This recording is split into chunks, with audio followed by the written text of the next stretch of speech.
You guys ready in 3, 2, 1. Welcome to Prime Properties. I'm Michael Morris. Sitting with me, my good friend Lou Willard. Lou, how are you? I'm doing awesome. How about yourself? I'm good. How's the home inspection business going? Crazy. Still humming? Still crazy.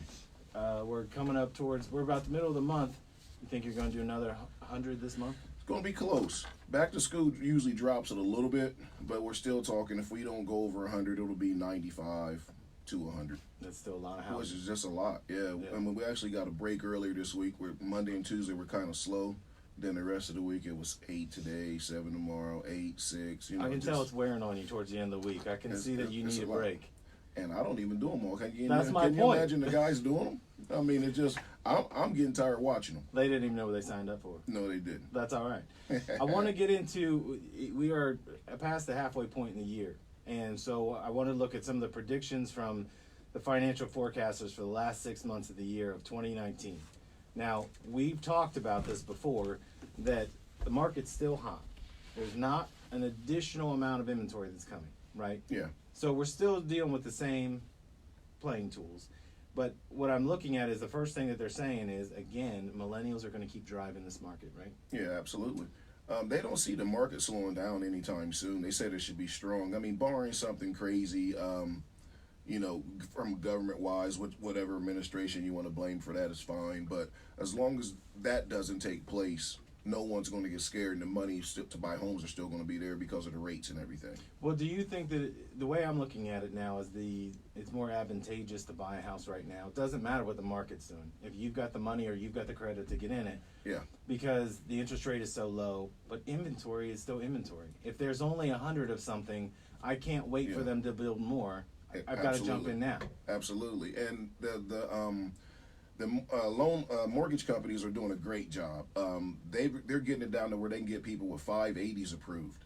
Now you're only going to be able to buy a certain price point, obviously, with that because you couldn't afford anything else with the interest rate that they're going to have to give you. Right. But I remember a time where if you didn't have a 640, don't even go try. Right. Now they're getting it to where they can get people with a 580 into a house, and there's other things you got to watch with that, like make sure they get their inspections, make sure they understand.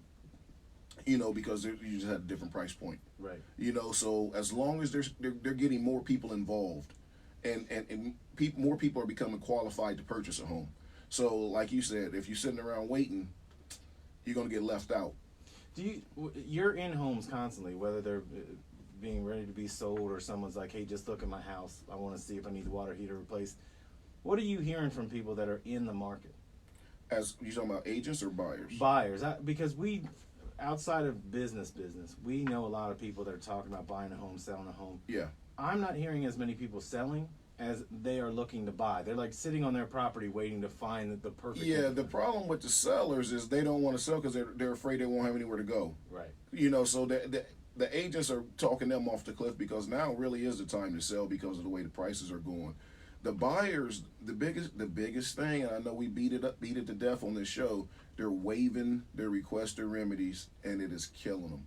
It's killing them because then they'll move in, something's wrong, it's pre-existing, then they want to blame the inspector or they want to blame the home warranty company when it's written right down in their report. Right. And there's nothing you can do for them. When do you see that pop up? Is it always? It seems to me that 18-month to 24-month is where you're starting to see. The weather changes, things are happening to the home, it's just aging. You buy a 10-year-old property. Well, we're seeing that. You talking about when we get those calls? In the first 30 days of them moving in. Yeah. Tell them that you're waiving the request remedy and you sign this. For some reason, they still think, well, the warranty company will take care of it. The warranty companies are simply there to fix what breaks, not what was broken. Right. The inspector can only put it in the report. He can't make them fix it for you. It's just like they're rushing because they don't want to get left out of a deal. So I had a client ask me last week, now we're not supposed to ask for anything unless it's more than $1,500. Is that a composite of the whole list or is that per item? I don't know. I didn't write the contract. Right. That's what you have to ask your agent.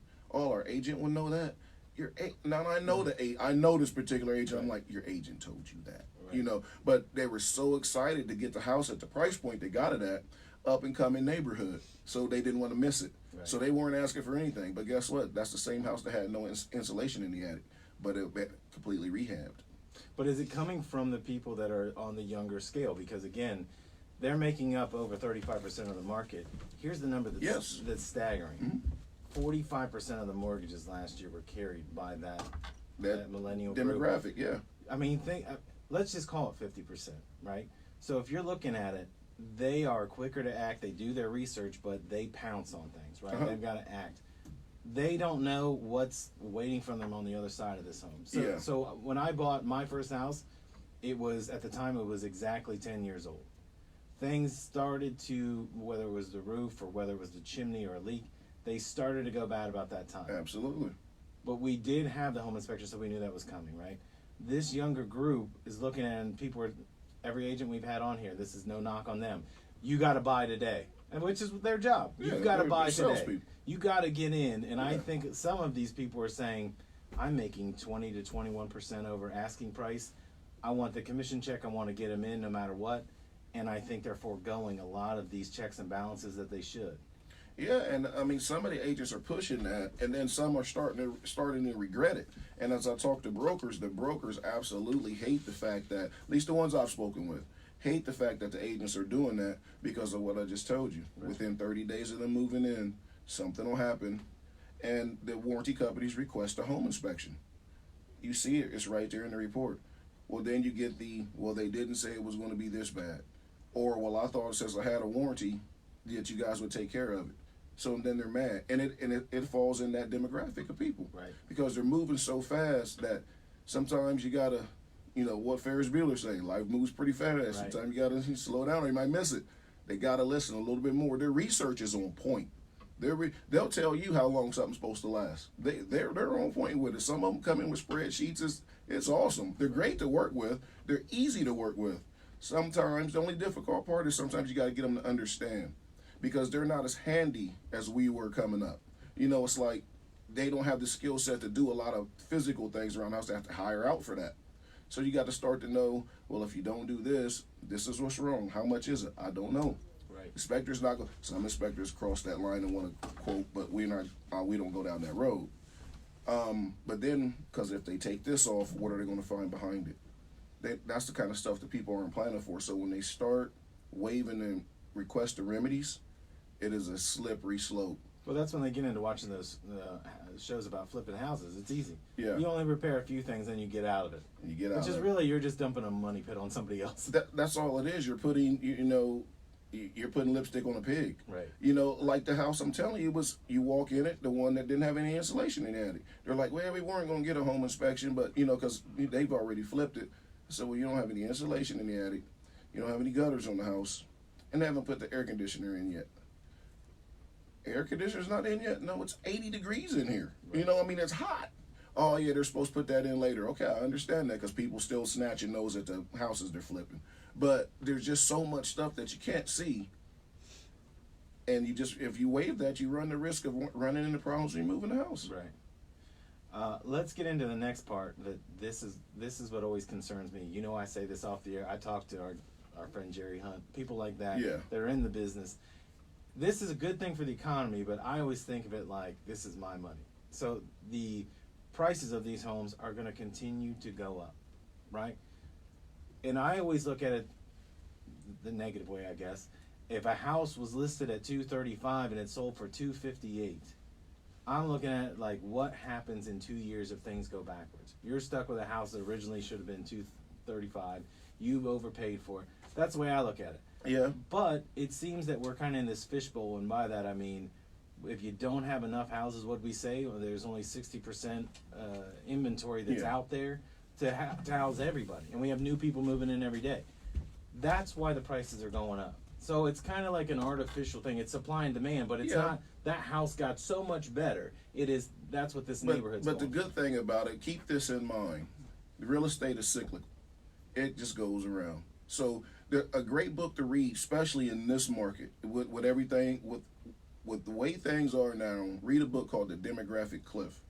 It takes you back 100 years, and it can tell you when you should go invest in diapers, because when the next baby boom is coming. Everything is in that book.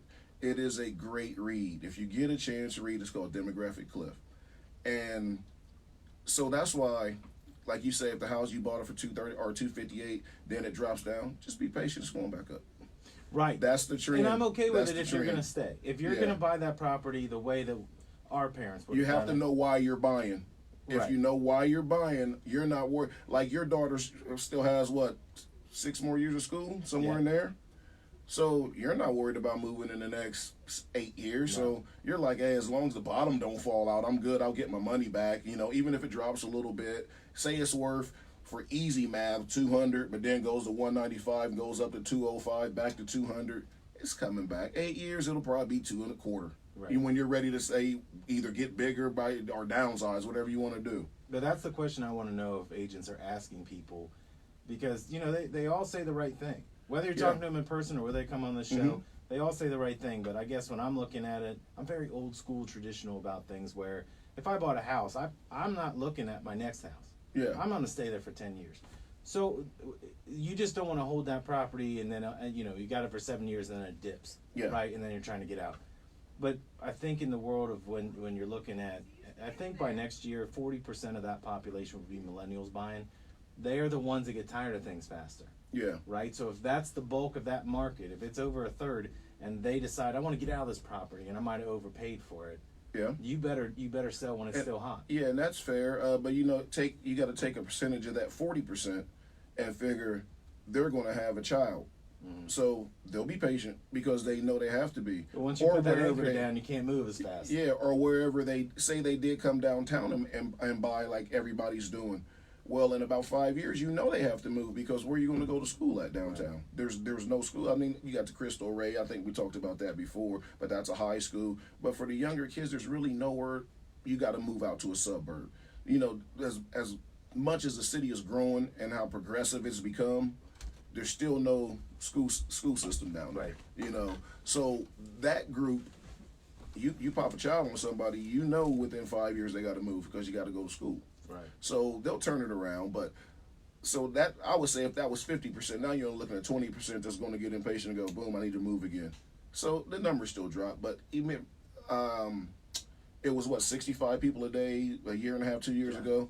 That numbers they said is around 90 that are coming that are coming. Yes. To Columbus. Crazy. And again, I should have prefaced this by saying we are talking about Columbus specifically because we could talk about what's going on in Fresno and places like that. Yeah, But those are even Youngstown. Youngstown is booming. But it's such a weird thing because certain cities are popping. But when you're looking at the central part of Ohio, people are coming here in droves. It's not like it used to be where people were moving. They come to school at Ohio State and move back to Cleveland. Or they for came jobs. here for a job because they had to. Right. Columbus is now becoming a destination. Like people want to come to Columbus because the economy around the city is great. Not the national economy. I mean, it's well too, but they like the local economy. The city is very diverse. They had a convention it was a national CEOs convention or something like that. Like if you had a networking group, it was all the networking group CEOs around the country. It took up every hotel room downtown, and they probably had 20 lakefront buses running those people around. Talked to some people out of Fresno, California. They said they've been to over 30 cities in the last year, and Columbus and Portland are their two favorite. Who would have ever thought they'd say Columbus and Portland? Because me, I'm gonna talk to everybody. So how you like the city? Where you from? And what are you guys doing here? Like what conventions in town? Because we're down there by it all.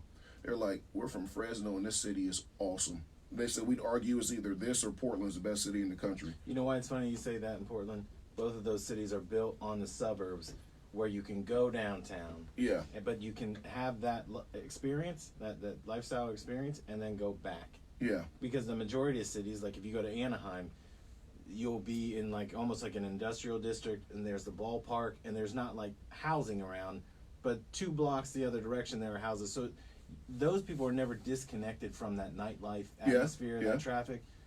And you have to actually give Mayor Coleman, whoever put this together 20 years ago, I think it was 1995 or so. Yeah. When they started making the plans for the downtown, everybody said, no one's going to go downtown. Now it stays packed. And one of the things that actually being born and raised in Columbus, what made me proud, he said, was how friendly everybody was. And that makes you proud from wherever you're from. If somebody comes to your city, he didn't have to say that because I didn't ask him. He said, one thing I like is the city is very diverse and everybody's friendly. He said, I walk by people, I speak because if I don't, I feel bad because they'll speak to me. Right. He said, it's not like that back home. He said, he loves Fresno. He said, but it's not like this. He said, the people here are super nice. I said, well, just stay out of rush hour traffic. Right. If you think that, Just don't go anywhere just don't before go. 9 and after 3, and you'll be fine. Avoid rush hour. You can keep that opinion of our people. Let's talk about when you're saying it's 90 people a day, because that keeps growing.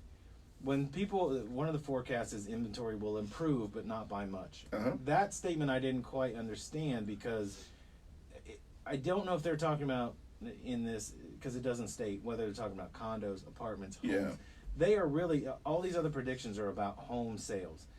I'm just not seeing where new people are going to go, because the inventory isn't going. I can't remember. But you got to keep in mind when you see these condo buildings go up, there is a ton of places in those. Like, we walk out of our house now, where we would go 2 blocks to the west, there was nothing. There was some 1-story buildings with a couple little shops in them. Now it's probably a 200 unit condo building. I said, when did they put that building? Now, I've been there from the start to the finish, but I'm like, when did it get that big? And But when you did were it finish? there when they were unoccupied, right? When it started, they were just finishing it. So before that building went there was just some older small buildings. They just knocked them down and put this monstrosity up. I mean, it's huge. Or like the building where the Lincoln Social Club is. Right. All of that stuff is just condos. Condos up on condos.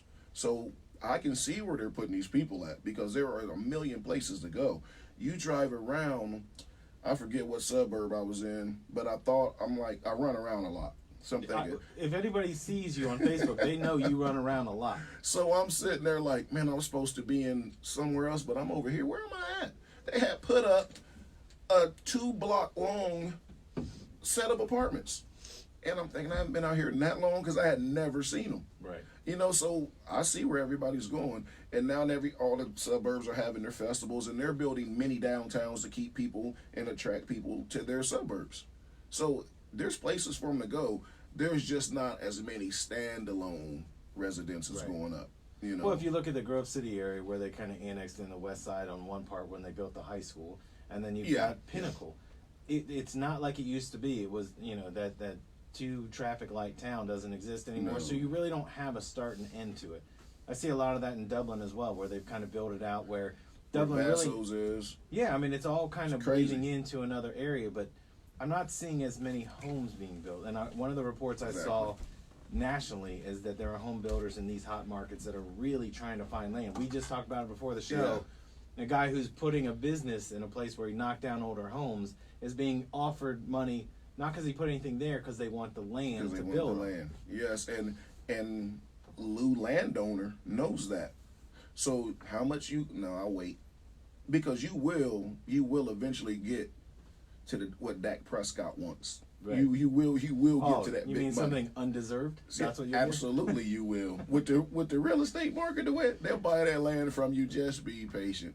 I mean, the deals they're making are crazy. Like, look at Franklinton. If you haven't been to Franklinton, drive down Broad Street and go west of the river, and you'll go, I'm lost. Right. No, you're just in Franklinton, the new Franklinton. I bet there's got to be over 1,000 new condos there, just between Broad and Town. And they're not cheap either. No, we're not talking about low income. Remember the old city pool at Sunshine Park? Yes. Behind that, nothing but condo, and they are beautiful. Got a pool inside of it, because the Downtown Residents Association. So we get invited to all that stuff before it opens, so we all get to tour it. Pool in there. They got a grilling place out back. I mean, it's laid out. Then you go over to where the Vets was. Well, it still is the Vets. Right. When they redid the Vets, across the railroad tracks, it's all brand new stuff. They're still finishing it. It's going to have a gym in it. They said it might have a movie theater in it. It's all supposed to have a swimming pool in it. They don't want people leaving when they get you in there. But you remember, like I do, there was a time you wouldn't, once it got to start getting dark, you stayed out of Franklinton. Yeah, if it was wintertime to 6 o'clock, you didn't go down in Franklinton. No, you stayed out of there. Now, people walking around all hours of the night. They have a lot of local breweries over there. I mean, they do Friday night art show once a month, and it's like 200-300 artists over there near 400 Town Street, where we had the party. Yeah, that's at. what I was gonna say. Same building, just on the I other couldn't end believe of it because I've been in that area where there was like a local tile guy that Yeah. wanted to meet. So I went there and I literally couldn't find it because it was the only warehouse type building Yep. that had a sign on it, and there was no words on the sign. He said look for the sign. Yeah. That's how run down it was. But it's become, I couldn't believe how nice that venue was, and there was Yeah. real nice restaurants. But again, I think what's happened is we're seeing 25 years of development and the construction that everybody's complaining about, and I'm one of Yeah. them. You're finally seeing that payoff, and I think that's another reason that it's attracting all these bigger businesses. Absolutely, It's a great place to live. Yeah, it really is. And this comes from people who were just here for a week at a convention, loving the place. They said there's a ton of things to do, great food. You can walk anywhere. We got these buses, but we just walk everywhere. Right. Because they gave us the buses because they didn't know, but they said we never have to get on them. Right. Because where they're staying at, you can walk to the convention center, where they're at. It's just so much stuff to do. It is a cool thing to see. It really is. You'll see all the college football teams start to come in now because of Ohio State. So you'll see all the college teams start to come back. When the president comes to Columbus, he stays at the Renaissance. Like, all that stuff is right there. You can just see all of that stuff, and it's awesome. So, I'm not moving anytime soon. Unless you get a big offer. Let me ask you this last point because before we run out of time, buyers can take their time. That is the biggest, that's the last point in this piece, but buyers can take their time. Why do you think that is? Well, they or do you think that's right? That's the forecast. That's what they're predicting. Well, what I think is I want buyers to take their time. That way they truly get an understanding for what they're buying and they don't settle. That's what the real estate agent gets blamed for a lot of stuff. Real estate agents, I've been in this business 15 years. Yes, you've seen a handful of them that were not ethical and they're no longer in the business. I've seen some home inspectors the same way come and go. 99% of the agents that I know, they want what's best for the client. Yes, they get a check on the back end of it. They do more than unlock a door. They're researching for these people, and they're working hard. And they want these people to get the home of their dreams because they'll buy the next one from them. They'll tell their friends about them. So it's more than just one paycheck. It's their reputation on the line. Right. So if the buyers can wait, by waiting, they can do. When I say wait, I mean not just jump on the first house you walk into. You mean be more selective? Yeah, be more selective. Yeah, don't buy the first thing you walk into unless you just know it's it. Right now, we hit that market where they feel like, man, if this one isn't in contract when I get there, we'll just write on it. And I think we're coming out of that because they're educating themselves more, and the agents aren't letting them just fly off the handle like that anymore. Right. So it's a good thing. I think it also, Jerry Hunt was telling me a fantastic story on Wednesday. He said that he had this home, and it went, let's just ballpark and say it was for $230. He had somebody come in and offer him, $260. And to protect that seller, more things came in, but it was, what's the best offer for you? So he fielded the offers, which one's the best term, which one's the quickest for you. What's conventional but versus that's FHA. what's cool if you have an agent who has your best interest in mind. Yep. Because he fielded not just the first offer and let's get out, he still took the other ones. And I think if they do their due diligence, those people that are looking for a home are going to find one if you're dealing with somebody who really takes their time and is not just trying to get that commission check. Absolutely. Like I think we had Nick on last week from eMerge. Mm-hmm. Nick doesn't strike me as a guy that's trying to churn this thing over. He's not making. Oh no. Those are the people that you want to bring on to represent you, and that's why we bring them on here. Is we want people to know who the best of the best agents are. Yeah, absolutely. That's going to be it for this week, buddy. Unless you have any other tips. Listen, here's the big challenge. How can people get a hold of you? I'll give you the pen if you want to write it down first. Got it. HSP Home Warranty is 614-626-3984. Premier Property Inspection 614-271-0661. That's going to be it. Now, next week I would like to try to find another agent. I know Nick said he'd come back anytime, so we're not going to ask you, Nick, if you're listening, just to put you off. But next week we're going to try to bring somebody in because I want to talk to somebody and I want to talk about the economy and when you're seeing all these early indicators, right? We're not seeing that. I want to know from their perspective how they talk to their clients and say, don't worry about that. Or should they? So that'll be our plan next week. Okay. That's it for Prime Properties this week, and we will see you next weekend.